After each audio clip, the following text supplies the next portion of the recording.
ఏమవుతుంది ఈ రోజు మన గార్డెన్ లో? ఏమైతుందా మన లాన్ కి నేచర్ ఫీడ్ చేస్తున్నాం. లీవ్స్ అన్ని క్రష్ చేసి ఫర్టిలైజర్ గా వేసేస్తున్నాం. మా గార్డెన్ కి మేము చేసే కొన్ని స్మాల్ టిప్స్ అన్నమాట ఇవి.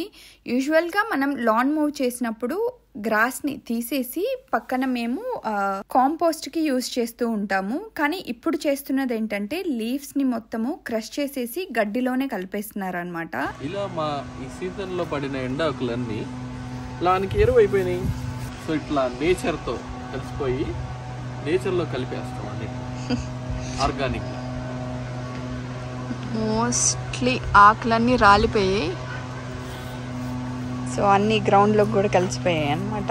చోట్ల గారిపోయి ఎక్సర్సైజ్ అయిపోద్ది, రెసిస్టెన్స్ వస్తుంది బాడీకి. తర్వాత మా లాన్కి ఎరువు కూడా వచ్చేస్తుంది. మాకు ఉన్న ఒక పోమోగ్రానైట్ చెట్టు అన్నమాట ఇది.